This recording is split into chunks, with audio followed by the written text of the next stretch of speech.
Halo teman-teman semua, ya kembali lagi sama Rahman ya, dan masih ditemani sama Mas Rahman juga, Cak Hainur Rahman. Nah, mumpung memang lagi ketemu nih ada waktu, aku mau ngobrol banyak nih. Yang saat ini aku mau nanya tentang dunia wirausaha. Mas Rahman kan udah cukup lama di dunia wirausaha, jadi mungkin sharing Mas Rahman ini nanti bisa jadi tambahan informasi buat teman-teman semua. Oke Mas Rahman, aku mulainya dari apa namanya sekarang ini orang mungkin banyak yang mau wirausaha atau buka usaha sendiri, tapi kepentoknya sama modal nih, nggak ada modal atau gimana? Itu menurut Mas Rahman gimana sih pendapatnya? Lagi pandemi ya, Lagi pas pandemi lagi. apalagi gitu. Begini, sebenarnya kalau saya pribadi, innamal a'malu bil niat. Jadi niat dulu.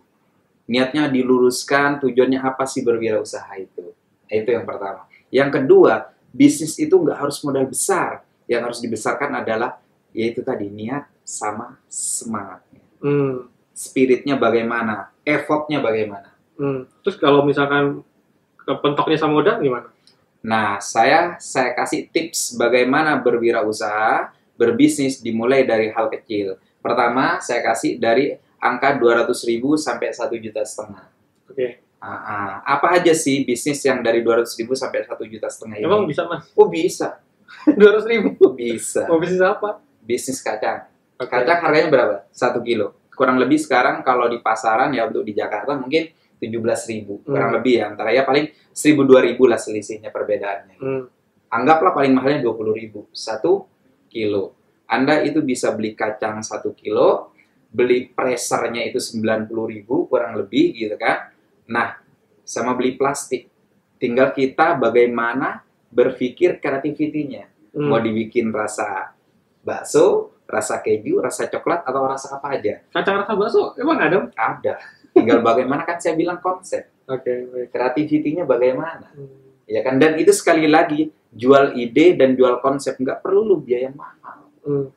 Selain itu ada lagi Mas? Misalkan Banyak. Misalkan teman-teman ada mau apa gitu. Misalkan kita usaha snack, kalau yang harga 200.000 modal sampai 1,5 juta itu, memang kita nggak banyak pilihan. Karena ya dari modal sendiri kita terbatas ya kan. Yes. Jadi bisa main snack, ya kan beli di grosiran, kita packaging lagi, ya kan jual eceran 2.000 atau jual 1.000. Biasanya begini, kalau di warung-warung kecil itu kalau kita nitip konsepnya kalau misalkan jual ecernya 1.000, kita nitip 800. Modal produksinya itu paling 300 sampai 400 perak. Pengalaman saya karena saya pelaku ya. Terus misalkan udah ngelakuin kayak gitu tuh, pasti kan banyak kendala juga kan otomatis pasti dalam setiap usaha. Nah itu gimana cara ngatasinnya? Cara ngatasinnya yang pertama, carilah produk yang agak tahan lama. Jangan yang mudah expired. Satu. Yang kedua, kita jangan yang namanya anti penolakan. Ditolak, mau nitip itu biasa. Dari sekian orang, nggak mungkin semuanya nolak. Pasti ada yang mau.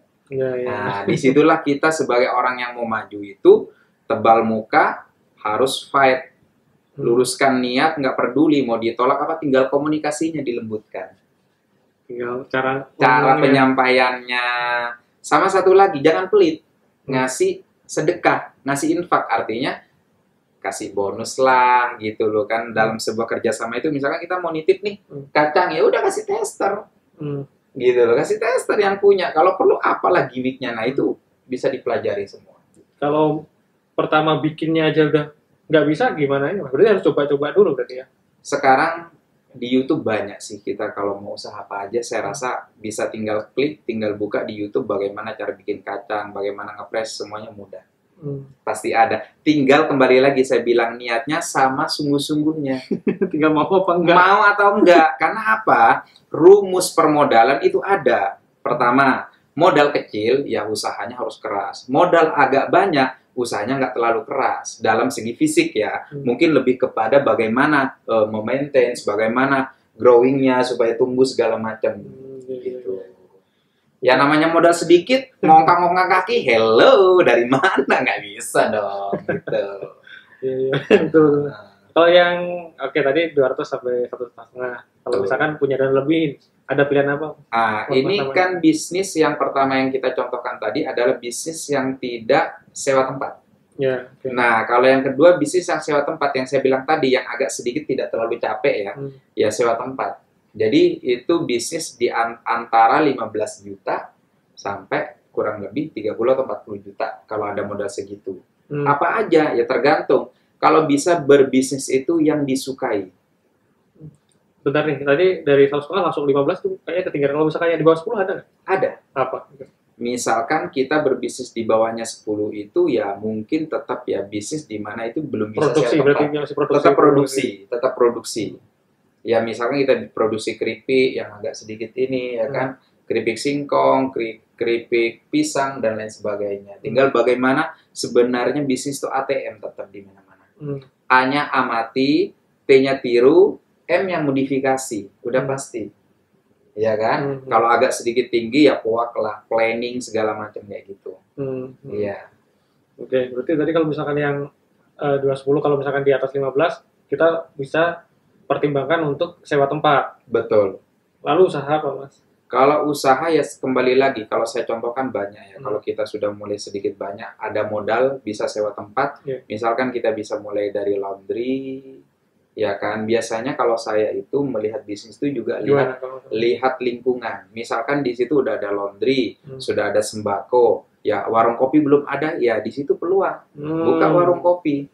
Iya, warung kopi sudah ada, di situ nggak ada bakso sama mie ayam, buka bakso mie ayam. Gitu. Oh, saya nggak tahu caranya bikin, semua bisa dipelajari, asal mau. Betul. Gitu. Ya, jadi harus benar-benar pintar melihat situasi ya. Misalkan kita tinggal di wilayah A, di situ kira-kira usaha apa yang belum ada, terus kira-kira ini bakalan laku atau enggak gitu. Iya. Nah, tapi untuk menentukan itu kan juga pasti penuh keraguan, Mas. Misalkan di wilayah A tadi gitu, wah ini nanti laku apa enggak ya, gitu pasti penuh keraguan juga. Kalau nggak mau ragu, pengalaman saya cuma 2. Pertama, harganya di bawah pasaran, yang penting kita masih ada untung. Yang kedua, sebelum buka atau buka pertama, sedekah, berbagi. Karena orang kaya itu ciri-cirinya adalah, salah satunya adalah berbagi. Tangan di atas lebih baik daripada tangan di bawah. Iya. Tapi kalau misalkan modal udah terbatas nih, nah tadi Mas Rahman menyarankan untuk harga di bawah, artinya kita ambil untungnya tipis nih. Tipis. Nah, setelah itu ditambah kita berbagi, otomatis makin sedikit dong, permodalan kita makin habis dong. Tidak akan ada orang yang mengatakan miskin gara-gara berbagi. Ya kan? Tinggal bagaimana konsep berbaginya. Oke, ada dana yang real punya saya, bukan hasil boleh pinjam, sisa cuma 50.000 misalkan. Itu kan terbatas. Gimana besok saya makan segala macam? Sederhana aja. 25.000-nya sedekahin, beliin makanan, bagi buat orang. Gitu loh. Nekat aja, kan apa? Dengan kita nekat, Tuhan juga nekat ngasihnya ke kita. Gitu loh. Iya, memang kadang tuh kalau di analogi agak ini ya Mas ya, tapi kalau kita jalani sebenarnya ya rezeki itu memang benar-benar, kalau misalnya kita murah hati. Pasti. Karena apa? Nabi Ibrahim aja, mungkin semua tahu lah ya. Nabi Ibrahim aja nggak pernah tahu gitu kan, kenapa Allah itu terkesan kejam, anaknya suruh bunuh. Coba, anaknya suruh bunuh. Tapi karena nggak banyak nanya, dan ini pasti jalan yang terbaik dari Allah, dari Tuhan yang Maha Pemberi rezeki, dijalani aja, ternyata diganti apa? Kambing kan. Bahkan sampai hari ini orang lakukan yang namanya kurban. Sama dengan itu kan pengorbanan. Kita berkorban dulu dalam kondisi yang sempit. Justru kita di situ hebatnya. Kalau Anda kaya, punya duit 1 miliar, Anda sedekah 20 juta, ya itu bukan luar biasa. Justru Anda pelit masih gitu loh kan. Punya duit 1 miliar, sedekahnya cuma 20 juta. Gitu. Jadi konsepnya yang pertama itu, kalau ada keraguan, yang pertama adalah tetap pelajari dulu. Yang kedua adalah bagaimana kita itu di bawah pasaran. Contoh misalkan bakso umumnya 15.000 satu mangkok. Kalau Anda bisa jual 10.000, masih untung 2.000 aja, jual 2.000. Nanti sering berjalannya waktu, pelanggan banyak, orang enteng kok, dinaikin juga, uang enak kok rasanya. Nah, udah kenal ya. Udah kenal. Nah, tapi kalau perkenalan aja sudah kurang mengenakan, harganya kemahalan, kan nggak semua orang itu punya duit banyak. Itu pengalaman pribadi nih kayaknya. Betul. Makanya saya berani mengatakan dengan tegas di sini karena salah satunya pengalaman pribadi. Terus berarti itu tadi sebagian kunci-kunci yang Mas Rahman bagi nih. Ada lagi nggak ya Mas yang mau bagi? Misalkan teman-teman mau memulai usaha tuh Apalagi nih yang harus disiapin nih? Sebenarnya umum ya, yang disiapin yang pertama itu adalah kualitas kehidupan kita diperbaiki. Kalau saya sebagai pribadi muslim, ya perbaiki hubunganmu dengan Allah, perbaiki hubunganmu dengan orang tuamu, terutama ibumu. Bagaimana memperbaiki hubungan itu dengan cara memberi. Karena kategori orang baik, ya kan, salah satunya adalah memberi. Kalau sama ibu kita aja kita nggak mau memberi, apa itu rezeki, apa itu tenaga, apapun itu, ya agak berat sih. Mungkin saran saya itu aja. Nanti akan dimuluskan semuanya ke depannya. Oke. Kalau secara teknisnya, menurut Mas Rahman apa yang harus dipersiapkan seseorang sebelum memulai itu? Secara mungkin tadi ilmunya keilmuan batin nih, keilmuan yang itu saya sepakat doa ya, lebih ke doa ya, betul. Lebih ke ini. Selain itu ada lagi. Kalau segi materi ya kan, yang pertama pasti ya kan masalah knowledge dulu. Apa yang akan kita geluti itu kita harus tahu ilmunya. Tidak ada sesuatu yang sukses tanpa ilmunya yang benar. Artinya benarkan dulu ilmunya, pelajari dulu apapun bentuk usahanya. Makanya saya sarankan yang sesuai dengan kesenangan kalian. Misal kalian suka dengan makanan, ya udah kuliner. Makanan yang Anda suka ya apa? Bakso, ya udah bakso. Ya kan? Suka dengan apa? Nasi Padang apa saja. Atau suka dengan tumbuhan, ya bisa buka jual beli tanaman hias. Jual beli tanaman hias, iya kan? Atau buah-buahan yang masih kecil udah berbuah segala macam, kan semua bisa. Iya sih, betul. Maksudnya peluang itu banyak sekali ya di sekitar kita ya. Mau uang kecil, mau uang besar, ya sebenarnya tinggal kita mau manfaatin kayak apa, mau cobain kayak apa gitu. Karena ini real, Mas Rohman, real bahwa pelaku bisnis itu bukan soal modalnya. Karena Tuhan udah kasih semua modal sama kita, tinggal kita mau action atau tidak. Siap-siap luar biasa. Iya, mau action atau tidak itu aja. Dan satu hal lagi yang paling penting. Seorang pebisnis itu tidak kenal yang namanya gengsi. Justru kalian gengsi kalau rokok aja minta, buat makan aja minta. Itu. Oke, Mas Rahman bisa cerita lagi nggak salah satu usaha yang Mas Rahman pernah jalanin yang diantara banyak usaha yang Mas Rahman pernah coba itu mana yang paling perjuangannya itu paling luar biasa gitu? Mas Rahman coba lagi atau gimana? Bisa di-sharing nggak? Di kue. Di kue itu ya? Iya, saya di kue itu bisa dibilang cikal bakal saya merantau di Jakarta itu dari sana. Saya bergelut di kue itu kurang lebih sekitar 13 tahunan. Iya, jadi di kue itu saya benar-benar yang nggak punya modal sama sekali. Saya malah nitipin ijazah, Mas Rahman. Untuk pertama kali ngambil donat itu di Mardonat dulu itu di Gongseng. Iya. Nah, pasti kan dalam perjalanan usaha itu ketika memulai itu pasti susah banget kan. Pasti banyak kendala juga. Nah, gimana Mas Rahman melewati itu gitu, mengatasi itu semua itu gimana waktu itu cara-caranya? Iya. Coba mungkin salah satu salah satunya ya mungkin spirit ini ya, doa ya, spirit doa dan spirit keyakinan ya, bahwa tanpa doa ya sombong sih gitu loh kan. Tanpa keyakinan ya coba ginilah, saya diusir satpam sering. Saya dagang diusir satpam udah kenyang. Tapi saya bandel, tetap masuk lagi, saya butuh makan gimana? Iya. Ya itu ya saya pernah dengar juga Mas Rahman juga cerita ya waktu itu masuk mau memasarkan produknya nih, kuenya tadi mau dijual gitu. Terus akhirnya ya dengan caranya Mas Rahman itu untuk mengatasinya waktu itu gimana? Oh iya. Saya itu kan pertama kali jualan di bis cuma 2 hari. Setelah itu saya pertama kali mau masuk kantor itu bingung sebenarnya. Nggak ada yang kenal dong, seorang kampung dari kampung ke Jakarta bingung mau jualan. Apalagi mau masuk kantor kan nggak sembarangan. Oh iya, boleh. Iya harus pakai visitor sama ya ID card lah ya kan. Apalagi bawa dagangan bawa dagangan. Nah saya cerita sedikit ya Mas Roman ya kan. Mau kemana Mas? Katanya satpam.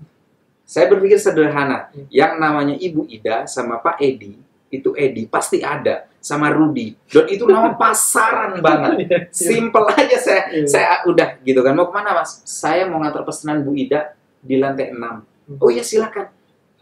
Ada KTP-nya ya. Udah tukar KTP masuk. Udah leluasa saya dagang. Itu begitu terus saya. Sampai pada akhirnya juga yang namanya orang bohong ya ketahuan. Kamu Pak Edi siapa kalau jual security? Saya dibawa ke pos, saya bikin surat pernyataan bahwa saya tidak akan mengulangi ke sini lagi, kalau saya ke sini lagi dirampas. Tapi yang namanya saya bandel, saya butuh uang, masuk lagi. Tapi maksudnya masih bukan bandelnya, bukan bandel yang negatif juga ya? Enggak sampai nyuri-nyuri atau gimana. Nah, itu perbuatan yang tidak terpuji. Iya, betul. Ya. Jadi sebenarnya bisa juga ini jangan ditiru ya, karena ada zaman, kalau saya dulu kan pada saat itu tahun 99. Tapi enggak, Mas, kalau menurutku sesuatu yang bagus, maksudnya kita berpikir kreatif kan, maksudnya ya misalkan ada, ya seperti itu kan, gimana nih cara untuk memasarkan produk kita, itu kan salah satu teknik yang bisa kita lakukan. Sebenarnya juga sah-sah aja menurut saya, kan kita toh juga ujung-ujungnya menawarkan ke orang. Kita sesuaikan dengan yang siapa. Jujur pada saat itu sempat dibilang begini, kamu kenapa sih harus dagang ke sini? Ya saya jawab dengan bahasa jujur juga. Saya dagang ke sini karena tidak adanya modal, Pak. Kalau seandainya saya ada modal, ya saya tidak akan dagang ke sini. Seandainya orang sini mau modalin, ya pasti saya nggak ke sini. Security-nya bingung juga. Gitu. Ya kan nggak mungkin lah, masa orang kaya datang nenteng-nenteng kue ke kantor, nggak mungkin gitu loh. Kayak gitu. Waktu itu saya juga pernah dapat cerita dari teman saya, Mas. Dia itu tekniknya gini. Jadi teman saya ini bekerja sebagai sales juga, harus menjual produk, waktu itu produk elektronik, merek apa gitu. Handphone waktu itu, handphone merek apa. Nah, padahal handphone itu bukan handphone pasaran, jadi permintaan otomatis sedikit. Nah, si premium lah ya, premium. Entah premium entah enggak, intinya HP itu nggak terkenal gitu. Nah, ketika dia menawarkan kan harus menjualnya ke counter nih, ke counter-counter yang ada di Roxy atau counter otomatis mereka menolak kan, wah ini handphone kamu nggak pasaran, kita nggak menerima gitu, kita nggak cari produk itu. Nah, akhirnya tekniknya dia nyuruh beberapa temennya gitu, teman-temannya disuruh untuk keliling-keliling ke HP, ke seluruh pusat perbelanjaan itu gitu. Nah itu nanyain merek itu, jadi Pak, merek ini ada nggak? Pasti jawabannya nggak ada kan dia nggak pernah ambil. Nah, nanti datang orang lain lagi, Pak, merek ini ada nggak? Nggak ada lagi. Jadi ada beberapa orang nanyain itu lagi. Nah, setelah itu, selang beberapa hari, nah orang itu datang lagi, nawarin, Pak, ini sekarang lagi booming loh, lagi banyak yang nyari loh. Otomatis pada ngambil semua. Iya, trik, padahal itu temennya yang nanya ya. Jadi maksudnya ada teknis-teknis seperti itu. Betul. Kalau misalkan kita mau mengembangkan usaha atau mau memasarkan sesuatu, ya ada beberapa hal yang bisa kita kerjakan. Harus kreatif lah ya. Atau mungkin bahasa pengumuman ya kalau di mall ya. Ya kan, pengumuman dicari dari PT ini, dari apa toko ini. Padahal itu nggak dicari, orangnya ada di sebelahnya ya. Itu kayak pemasaran lama mungkin ya. Gitu kan. Lama, ya. Sekarang pun juga harusnya banyak modifikasi lah, banyak perubahan. Gitu. Mungkin teman-teman juga bisa maksimalin mana gitu yang paling sesuai gitu. Atau odading barangkali ya kan? Ya. Luar biasa. Luar biasa ya kan. Padahal kue bantal itu dibilang odading ya kan, jadi viral gitu. Odading itu memang sebutan orang Jawa Barat ya. Oke. Mungkin Mas Rahman bisa cerita lagi atau sharing lagi beberapa hal yang cukup bagus, Mas, untuk teman-teman mungkin nanti bisa jadi inspirasi buat teman-teman.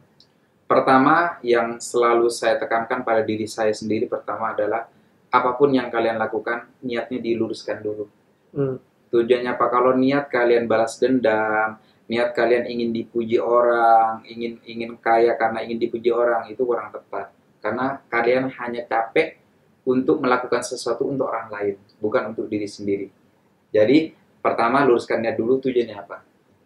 Ya kan? Artinya, yang baik sih bagaimana sebuah pekerjaan, sebuah bisnis itu bermanfaat dulu untuk orang lain. Memudahkan, kayak saya dulu di kue, ya kan? Orang nggak perlu capek bikin kue, ya kan? Kita aja yang capek, ya kan? Anda tinggal tukar dengan uang, beres gitu kan? Itu kan udah pahala gitu loh kan? Positif gitu loh, itu mungkin. Iya. Ada lagi mungkin yang mau di-sharing? Oke, mungkin sampai di sini. Oke, baik. Terima kasih banyak ya Mas Rahman yang udah sharing ya. Sama-sama. Terima kasih juga teman-teman yang udah nyaksiin video ini. Kalau misalkan mau tanya-tanya juga, seperti biasa ya, tinggalkan komentar di bawah. Jangan lupa di like, di komen, di subscribe juga, dan di share ya. Mas Rahman, terima kasih banyak ya waktunya. Sama-sama. Ya, sampai jumpa di video lainnya. Bye-bye.